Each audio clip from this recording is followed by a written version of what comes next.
The day before yesterday, on April 22, 2026 in New York, Jimmy Donaldson, MrBeast, took the stage at the Time 100 Summit, an event by Time magazine that brings together the 100 most influential people in the world. It's a zero.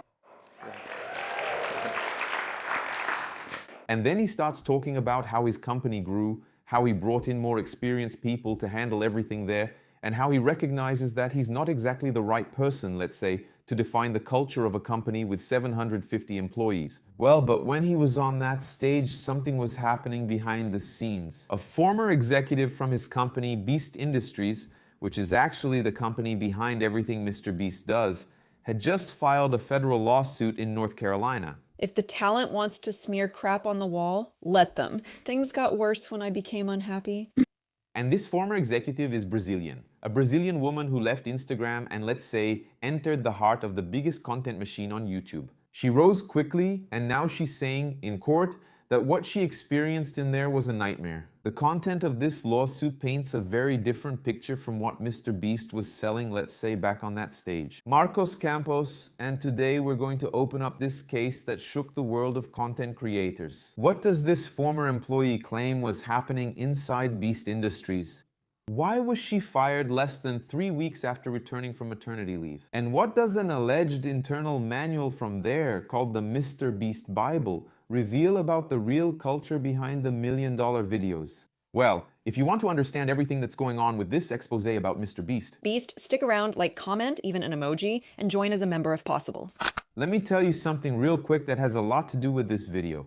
Because look, guys, a lot of people think what I do here on the channel comes from inspiration, okay? But look, I guarantee you it's a process. It's hard work. It's sitting down here, researching a lot, testing the narrative, adjusting it until it works. If it doesn't work, I throw it out and try again. And that's why I really like a brand that thinks exactly this way, which is Insider. This t-shirt I'm wearing here, my basic black one that I use every day to record videos for you, is a tech t-shirt. And look, it's not about looks first, okay? It's about comfort, guys. It's really about getting results through the process, you know? They test, adjust, and repeat until they come up with something that works in the real world. Like, it doesn't get smelly, it doesn't wrinkle easily, it's super comfortable to record here for hours. Even in the heat, it's made for real life, you know?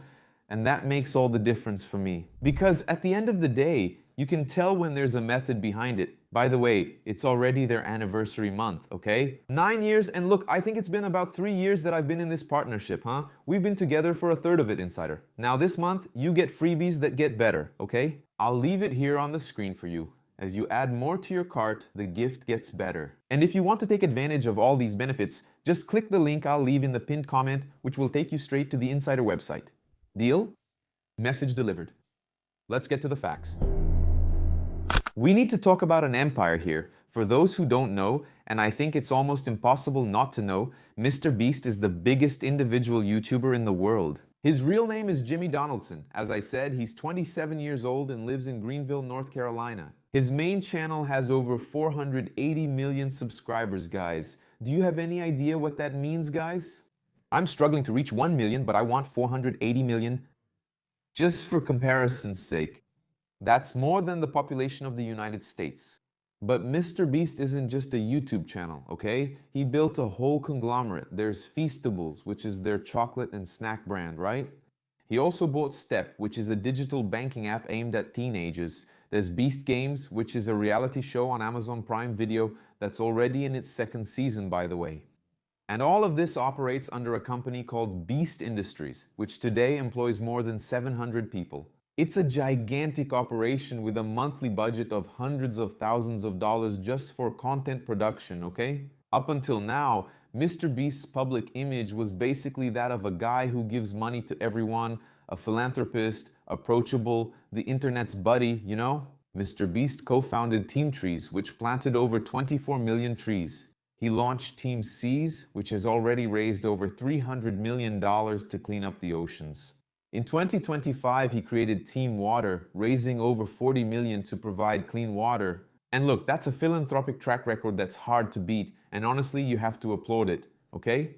Because it's truly an incredible job. But in the last 2 years, that extremely valuable image, which was spotless, has started to get a few scratches, you know? One after another, I would say. And this new lawsuit, without exaggeration, might be the most serious one so far. And the person filing this lawsuit against Beast Industries is Lorraine Mavromats. She's 34 years old, born in Brazil, and before she set foot in Beast Industries, she was already a well-known content creator. 1 million followers on Instagram, a YouTube channel with over 1.5 million subscribers, creating content about beauty, travel, and lifestyle. In other words, she wasn't a newcomer. She already understood the social media game very well. According to the court documents, she joined Beast Industries in August 2022 and was hired as the head of MrBeast's Instagram. Her initial salary was around $100,000 per year. In less than a year, she was promoted twice.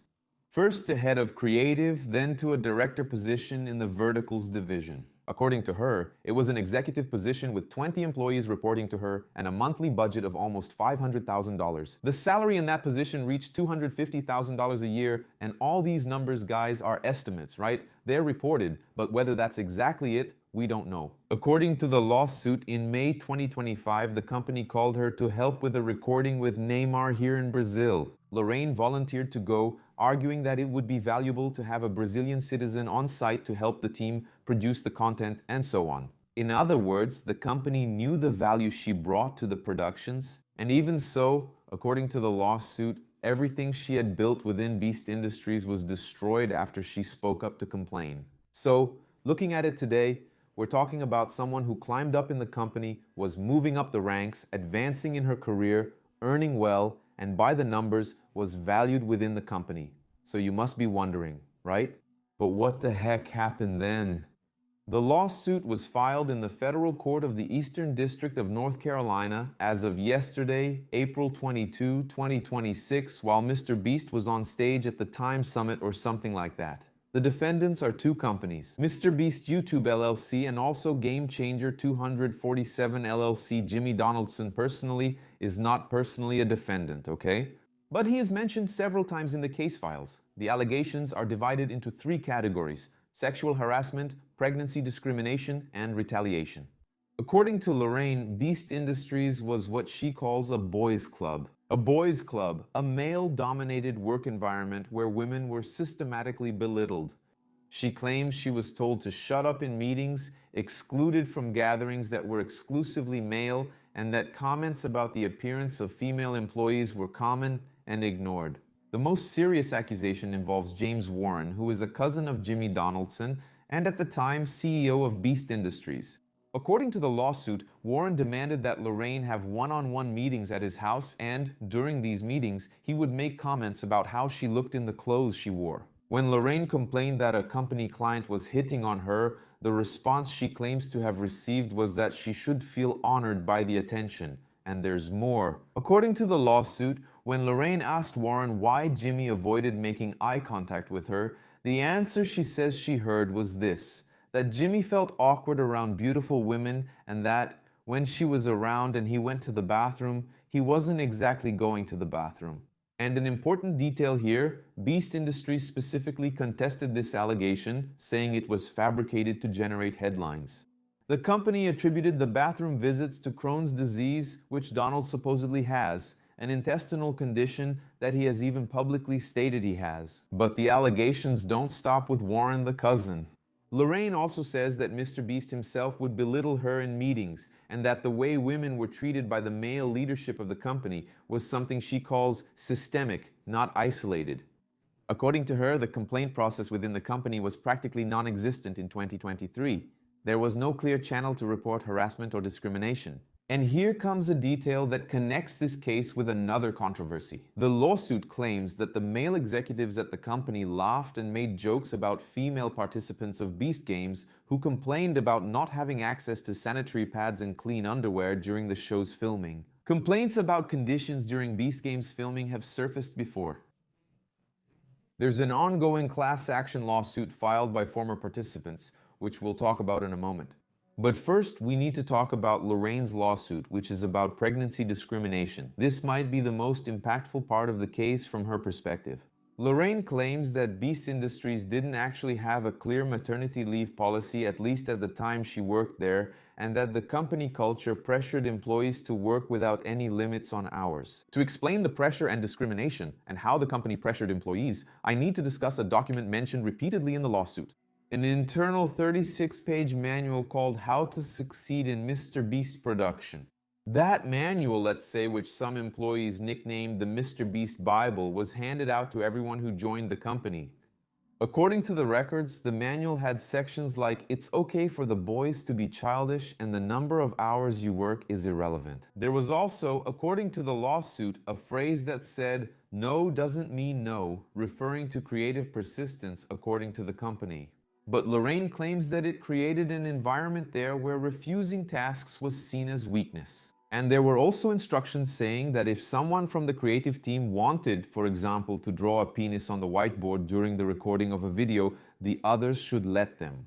It was in this environment then, this supposed environment, that Lorraine says she joined a work meeting by video conference. While she was in a hospital in labor, according to her, she had to hold her breath between speaking turns because of the contractions and was afraid of being fired if she refused to participate. She canceled a meeting that day, letting them know she was in labor. And then Beast Industries shows a response from a colleague saying she shouldn't even be checking messages. The company uses this to say that colleagues tried to stop her from working, contradicting the idea of institutional pressure. The justice system will have to investigate this carefully to find out who's telling the truth, who isn't, if it's an isolated incident or not, whether it's really part of the company's culture. But there's another point, okay? Lorraine claims that the company did not inform her about her rights under American law, which guarantees unpaid leave for situations like childbirth, for example. Beast Industries responded by showing a screenshot of Lorraine's signature confirming receipt of the employee handbook, which contained the policies that address these issues. This was in March 2025, okay? But there's more. According to Lorraine, there was retaliation, which means she was fired. According to her, in November 2023, she filed a formal complaint about sexual harassment and a hostile work environment with the company's HR, which, according to the lawsuit, was headed by Jimmy Donaldson's mother. Think about this structure for a second, guys.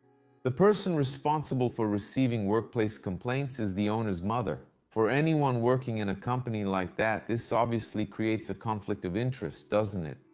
You're going to complain about the son to his mother about what he's doing inside his own company where HR is run by his mother.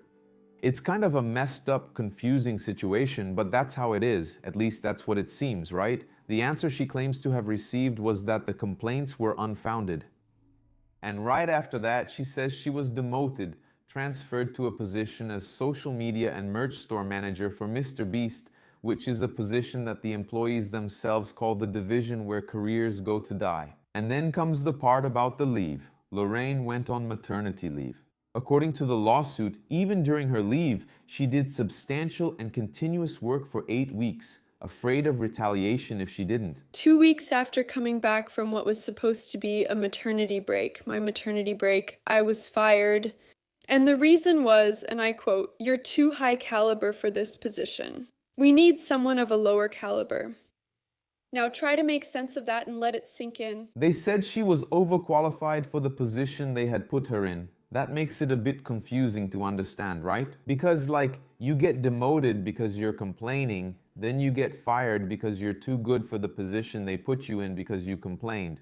And according to the lawsuit as well, after she left, the company hired a man to perform the same duties she used to do before being demoted. If that's true, and obviously that's going to be investigated in the lawsuit, it really weakens the argument that the position was eliminated due to restructuring, as was also claimed.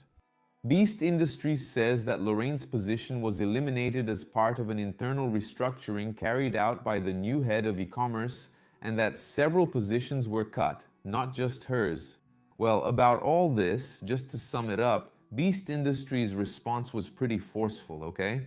The company called the lawsuit an attention-seeking complaint and said that the allegations are based on deliberately false representations and categorically untrue statements. The company stated that they have extensive evidence, Slack messages, WhatsApp conversations, internal documents, and testimonies that, according to them, disprove everything.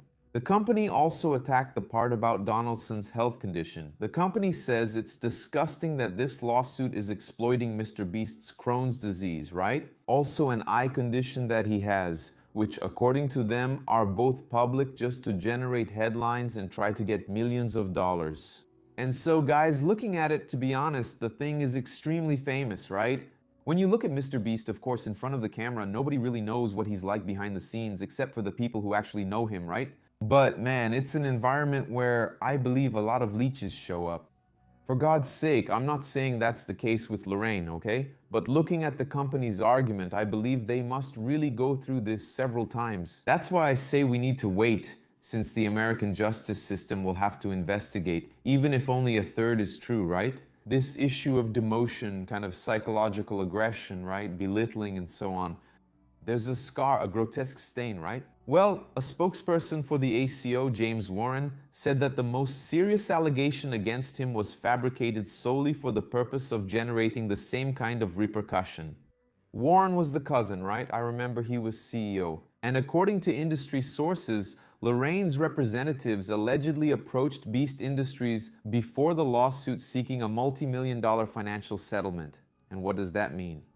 Well, it's common in labor disputes, guys, for both parties to try to settle before it goes public and all hell breaks loose, right? It's not necessarily a sign of bad faith or an admission of anything, but it is a system that often works that way, right? But the fact is that the company is using this to argue that the motivation is financial, not really about justice. So it's a narrative that each side will have to argue in court over the next few months. But look, I need to tell you that this is obviously not the first time, right? As I just mentioned, given all the circumstances, there is already a precedent. To understand the weight of this case, it's important for us to know that it doesn't happen in a vacuum, okay? Beast Industries had already been accumulating controversies over the past 2 years. Just so you have an idea, in July 2024, there was the case of Ava Chris Tyson, who was an original member of MrBeast's group and his childhood friend.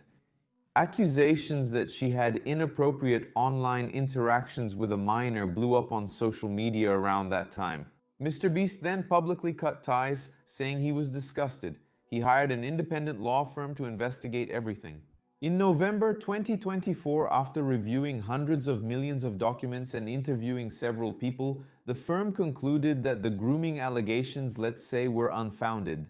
But the damage to his image had already been done, right? At the same time, old videos surfaced of MrBeast making racist comments and using homophobic terms. He attributed those videos to the immaturity of his teenage years. In September 2024, 5 former participants of Beast Games filed a class action lawsuit against Donuts, Amazon, and the show's production companies, alleging dangerous working conditions and sexual harassment during filming. For those who don't know, the show gathered 1,000 contestants competing for a $5 million prize, the largest in TV history.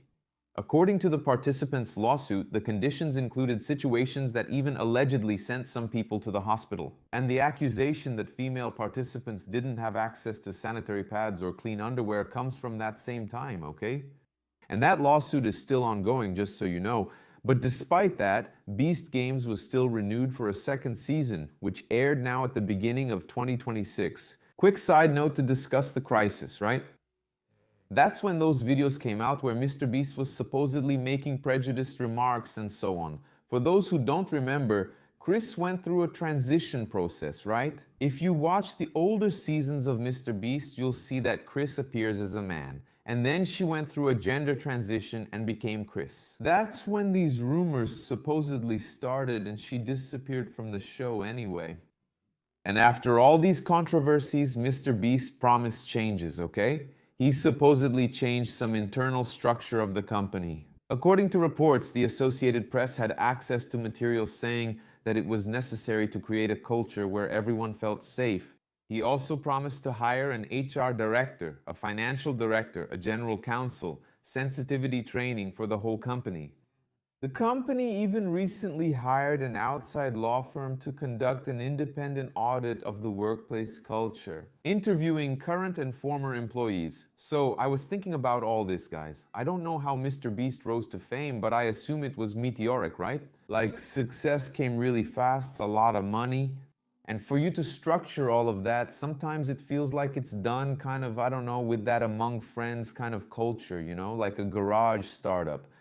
I'm not saying that's what it is, but that's the feeling you get looking at all this stuff that's coming out, right? Several current employees also spoke out publicly defending Donald, you know, Jimmy, MrBeast, saying that the current work environment is professional and safe. Yes, but that's exactly where it gets complicated, because those statements are talking about the present. And Lorraine's lawsuit talks about the period from 2022 to 2025, so the question is, was the problem solved or just swept under the rug? Certainly, my dear friends, it's the court that will answer that. Or maybe not, who knows, right? What we have is that on the same day this lawsuit was filed, Lorraine's video blew up worldwide, right? On Exposed, MrBeast was on stage at the Time 100 Summit. When asked about his company's culture, he said he started that business when he was 11 years old, and at the time, he didn't even know what that word meant. Without making it clear which word it is, but I assume it's this business of company culture, right? Or business model anyway. He says the company grew to 750 employees, and that he brought in more experienced leaders because he recognized that he wasn't the best person to define the culture of an organization of that size anymore. It's a calculated response, I'd say, right? He acknowledges that there were problems without admitting direct blame. He shifts the responsibility to previous managers. And he positions the current version of the company as different from the one Lorraine describes. Whether this public image cleanup will work or not, we'll have to wait and see what happens next. I don't know. Let me know here what you think. In a labor lawsuit, at least a high-profile one, the timing of this action is almost always strategic. It puts pressure on the issue at the moment when the defendant has the most visibility, and Beast Industries used exactly that in their counterattack as well, saying that the lawsuit was designed to generate headlines with this timing. So, to sum it all up here, we have a former executive from MrBeast's company, someone from upper management who alleges sexual harassment by the CEO, a work environment that she calls a boys' club, pressure to work during childbirth, demotion after complaining. She was fired less than 3 weeks after returning from maternity leave, while the company claims to have evidence it's all a lie. That accuses the plaintiff of seeking attention and money, and that points to documentary evidence that contradicts specific points of the complaint. Now we just have to wait and see what happens, though nothing is likely to. That's it for now. Thanks for your company, and I hope to see you in the next episode. A kiss from Ruivo until then.